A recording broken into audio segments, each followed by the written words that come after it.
বন্ধুরা নমস্কার, আমি আজকে মালপোয়া বানাবো। এই দেখুন, মালপোয়া বানাবার জন্য নিয়েছি ময়দা 300 গ্রাম। এই দেখুন, এখানে চিনি নিয়েছি বাটিতে, এখানে মৌরি নিয়েছি ধুয়ে রেখেছি, এখানে নিয়েছি কিশমিশ, নারকেল কুচো আর দুটো কলা। আমি জল দিয়ে এটা মাখবো। এই কলাগুলো দেবো, কিশমিশটা দেবো, নারকেলটা দেবো, এগুলো এগুলো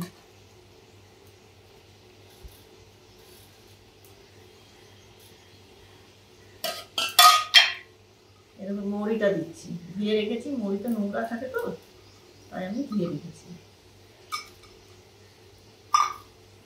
এরকম চিনিটা দিচ্ছি পরিমাণ মতো, এতটা রেখে দিলাম, এটাই হয়ে যাবে। এবার আমি জল দিয়ে এটা মেখে নেবো ভালো করে। এই দেখুন, হাতে আমি এটা ভালো করে মেখে নেবো। কলা, চিনি, কিশমিশ, নারকেল। এরপরে আমি 10-15 মিনিট এটা রেখে দেবো, ভিজবে। তারপরে আমি এটা সাদা তেলে ভেজে নেবো।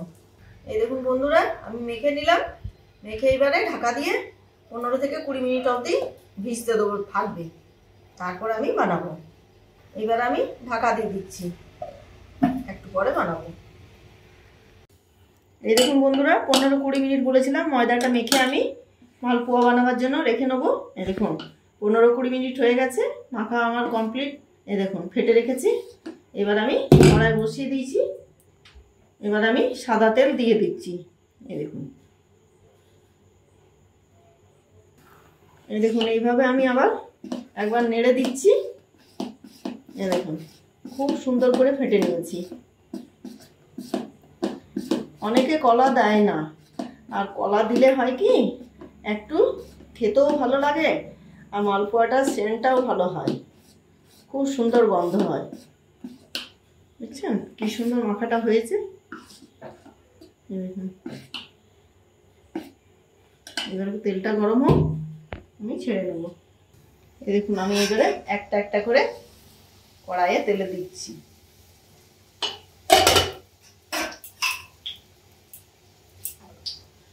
দেখুন কি সুন্দর ডুমো ডুমো হয়ে ফুলছে, দেখছেন? এই দেখুন,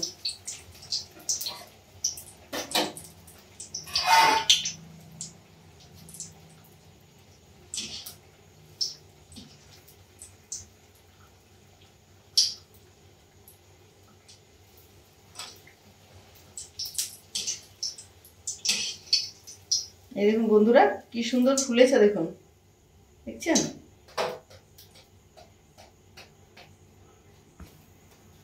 দেখুন কি সুন্দর ফুলছে, দেখুন। ওই যে একটু মেখে পরে রেখে দিলাম।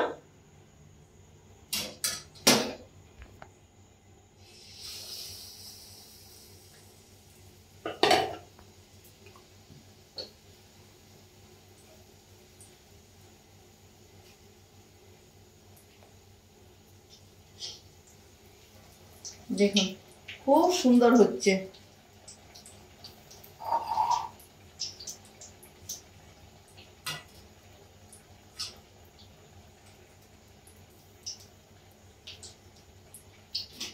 এভাবে আমি সবগুলো একটা একটা করে বানিয়ে নেবো।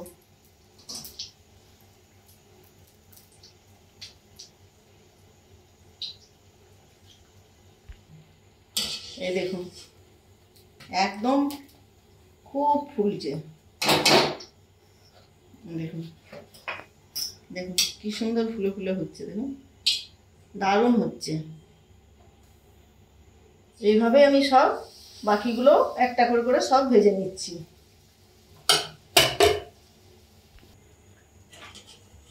এই দেখুন বন্ধুরা, আমার মালপোয়া সব রেডি। এই দেখুন,